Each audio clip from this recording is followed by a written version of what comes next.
నమస్తే అండి. ఎలా ఉన్నారు అందరూ? అందరూ బాగుండాలని కోరుకుంటూ నేచర్స్ కిచెన్ దేవి ఛానల్కి స్వాగతం. ఈరోజు నేను ఒక మంచి రెసిపీ చూపిస్తున్నానండి. మైసూర్ పప్పుతో పప్పుచారు అండి. చాలా బాగుంటుంది. అదేనండి, ఎర్ర కందిపప్పు అంటారు కదా, చాలామందికి తెలుసు. కొంతమంది తింటారు, కొంతమంది తినరు. ఇలా పప్పుచారు చేశారంట తినని వాళ్ళు కూడా తినేస్తారండి, అంత బాగుంటుంది. దానికి కావాల్సినవి చూసేయండి. ఎర్ర కందిపప్పు ఒక కప్పు తీసుకున్న, ఒక 3 టమాటాలు, ఒక నిమ్మకాయ సైజు అంత చింతపండు, ఒక ఉల్లిపాయ, 4 పచ్చిమిర్చి, కొంచెం కొత్తిమీర, కొంచెం కరివేపాకు, ఉప్పు, పసుపు, కారం, మంచి నూనె. పోపు వేసుకునేటప్పుడు అందులో ఏమేస్తానో మీకు చూపించి వేసుకుంటా. ముందుగా మనం ఈ పప్పుని నీళ్ళల్లో నానబెట్టుకోవాలి ఒక 10 నిమిషాలు. చాలా తొందరగా కూడా ఉడుకుతుందండి ఈ పప్పు అయితే. పప్పుని నానబెట్టుకుందాం. ఈ పెద్ద గిన్నెలో పప్పు వేసుకొని శుభ్రంగా 2 సార్లు కడిగి నానబెట్టేసుకుంటా. పప్పు కడిగేసానండి 2 సార్లు. మునిగేటట్టు నీళ్ళు పోసి ఒక్క 10 నిమిషాలు, అంటే మనం ఉల్లిపాయలు పచ్చిమిర్చి అవన్నీ కట్ చేసుకునే వరకు నానితే సరిపోతుంది. నేను ఇవన్నీ చక్కగా కట్ చేసుకొని మీకు మళ్ళీ చూపించేస్తా. చింతపండు కడిగేసుకున్న, నీళ్ళు పోసి నానబెట్టేస్తా. ఇప్పుడు పచ్చిమిర్చి, ఉల్లిపాయలు, టమాటా కట్ చేసేస్తా. ఉల్లిపాయ, టమాటా, పచ్చిమిర్చి కట్ చేసి పెట్టేసుకున్న. పప్పు కూడా నానిపోయి ఉంటుందండి. ఈ పాటికి నానిపోయింది. నేను ఉడకబెట్టేసుకుంటా. కుండలో వండుకుంటున్నానండి నేను పప్పు. నానబెట్టుకున్న పప్పు దీంట్లో వేసేద్దాం. చాలామంది ఎందుకో ఎర్ర కందిపప్పు వండుకోరండి, మరి ఎందుకో నాకైతే అర్థం కాదు. కానీ చాలా అంటే చాలా బాగుంటుందండి టేస్ట్ అయితే. ఇంకొన్ని నీళ్ళు పోస్తా.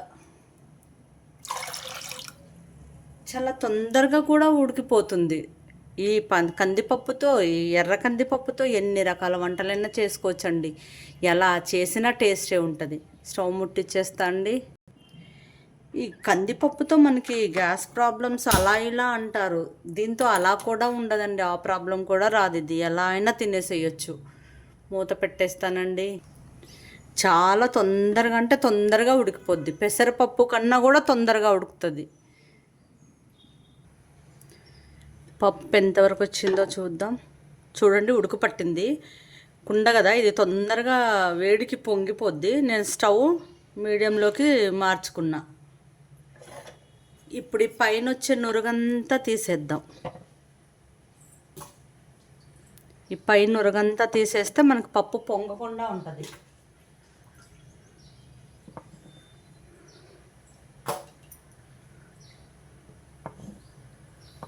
ఈ నురగంతా తీసేసి, చూసారా, స్టవ్ మీడియంలో పెట్టుకున్నా. కుండ చాలా వేడిగా ఉంటుందండి. ఈ పప్పు కూడా చాలా తొందరగా ఉడుకుతుంది. చూసారా, సగం ఉడికిపోయింది కూడా. ఇప్పుడు మనం ఇందులో కొంచెం ఆయిల్, పొంగకుండా కొంచెం పసుపు వేసి ఒకసారి కలిపేసి ఒక 2 నిమిషాల్లో ఇది సగం ఉడికిపోద్దండి. అప్పుడు టమాటాలు వేసుకోవాలి.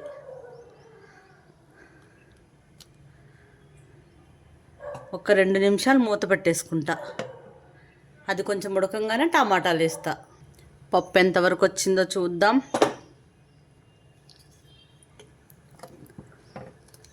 చాలా వరకు ఉడికిపోయిందండి. టమాటాలు, ఉల్లిపాయ వేసే టైం కూడా వచ్చేసింది. వేసేద్దాం.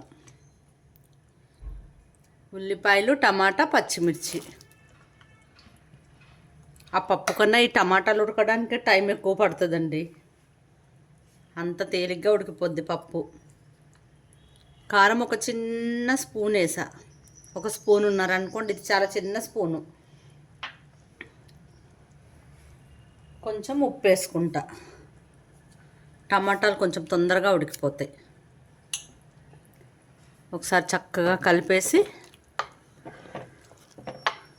ఈ టమాటా పచ్చిమిర్చి ఇవన్నీ ఉడకడానికి ఒక 5 నిమిషాలు పడుతుందండి.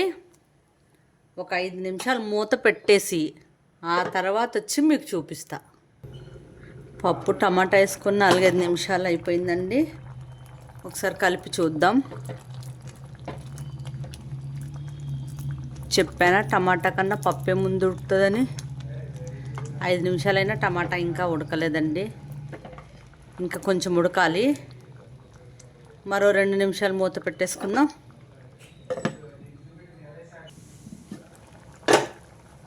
పప్పు ఉడకడానికి వచ్చేసిందండి. టమాటా కూడా ఉడికిపోయినట్టుంది. దీన్ని కొంచెం మనం ఇట్లా స్మాష్ చేసుకోవాలి. టమాటా ముక్కలు అవి. పప్పు అయితే ఉడికిపోయింది బాగా. ఈ టమాటాలు కొంచెం మెత్తగా అవ్వడానికి కొంచెం ఇలా బీటర్తోనైనా బీట్ చేసుకోవచ్చు. ఇలా బీట్ చేసేసుకున్నా మీకు పప్పు మెత్తగా అయిపోతుంది. చాలా ఈజీగా చేసేసుకోవచ్చండి ఈ మైసూర్ పప్పు. చూసారా ఎలా అయిపోయిందో మెత్తగా. దీన్ని పల్చగా కూడా చేసుకోవచ్చు, చిక్కగా కూడా చేసుకోవచ్చు. నేను కొంచెం చిక్కగానే చేస్తాను. మరీ చిక్కగా కాదు, మరీ పల్చగా కాదు. ముందు నానబెట్టుకున్న చింతపండు ఉంది కదా, ఆ పులుసు తీసి పెట్టుకున్న అది వేసేసా. చూడండి, కొంచెం మరిగితే ఇంకొంచెం చిక్కదనం వస్తుంది.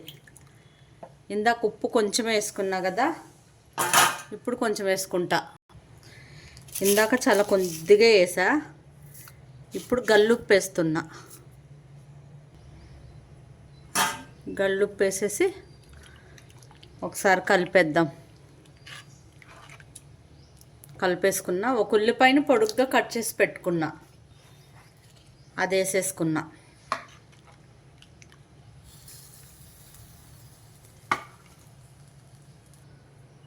ఇది మరగబెట్టుకోవాలి. ఇంకా కొంచెం మరిగిన తర్వాత కొత్తిమీర వేసుకుంటా. పప్పు మరుగుతుందండి. కట్ చేసి పెట్టుకున్న కొత్తిమీర వేసేసా. ఒక 2 రెబ్బలు కరివేపాకు కూడా వేస్తా. అలా మరిగితే ఆ టేస్ట్ చాలా బాగుంటుంది.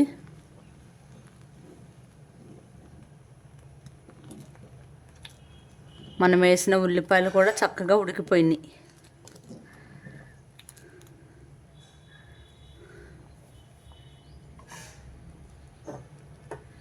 ఇంకొక 5 నిమిషాలు ఉంచేసి తాలింపు వేసేసుకుంటా. ఇలా మరుగుతున్నప్పుడు పప్పు ఒక చిన్న స్పూన్ అంత నెయ్యి వేసుకోండి. ఆ టేస్ట్ చాలా బాగుంటుందండి. ఆ ఫ్లేవరు, నెయ్యి ఫ్లేవరు మరిగేటప్పుడు వేసుకోవాలి.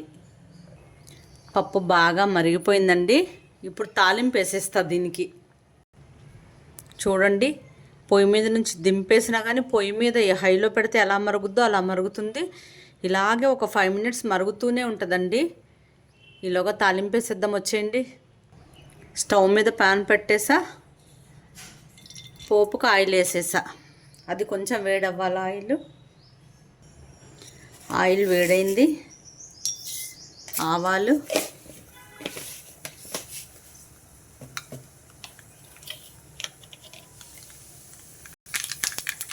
చిట్పట్లాడుతున్నాయి. ఒక స్పూన్ జీలకర్ర, ఒక 3 వెల్లుల్లి చిత్తకొట్టు పెట్టుకున్నా వేసేసా. వెల్లుల్లి కూడా వేగిపోయింది చక్కగా. ఎండుమిర్చి వేసేసుకున్నా.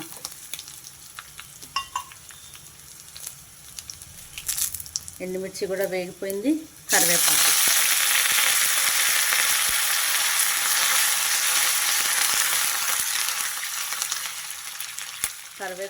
కూడా వేగిపోయింది. కొంచెం మెంతిపిండి, కొంచెం ఇంగువ. అయిపోయిందండి మన మైసూర్ పప్పుతో పప్పుచారు. పోపు వేసేసాం. దీన్ని ఇప్పుడు పప్పుచారులో వేసేసుకుందాం. ఇప్పుడు పోపుని పప్పుచారులో వేసేద్దాం.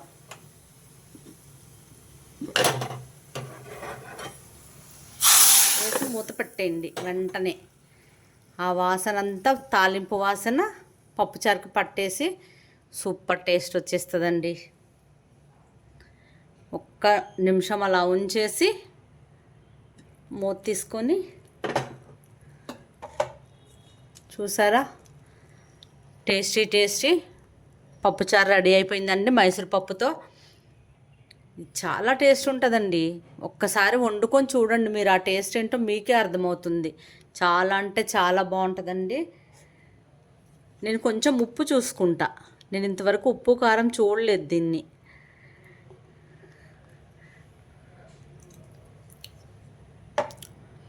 ఉప్పు కారం సూపర్గా సరిపోయినాయండి. పులుపు కూడా సరిపోయింది. చాలా అంటే చాలా బాగుందండి. చక్కగా ఒత్తొత్తుగా వేడివేడి అన్నంలో వేసేసుకొని అలా తినేస్తుంటే అలా దిగిపోద్దండి కడుపులోకి. హ్యాపీగా చేసుకోండి, ఎంజాయ్ చేయండి. చాలా అంటే చాలా బాగా పిల్లలు కూడా ఇష్టపడి తింటారండి. మైసూర్పప్పు తినని వాళ్ళకి, ఇలా ఇష్టం లేని వాళ్ళకి వండి పెట్టండి, మీరు చెప్పకుండా అస్సలంటే అస్సలు గుర్తుపట్టలేరు. ఆ టేస్ట్ కూడా చాలా డిఫరెంట్గా ఉంటుంది. ఓకే అండి, ఈరోజుకి ఇదేనండి వీడియో. మరో మంచి వీడియోతో మళ్ళీ కలుద్దాం. ఉంటానండి. ఇప్పుడు నేను చక్కగా వేడన్నంలో వేసేసుకొని ఇది తినేసేయాలండి. బాయ్ అండి.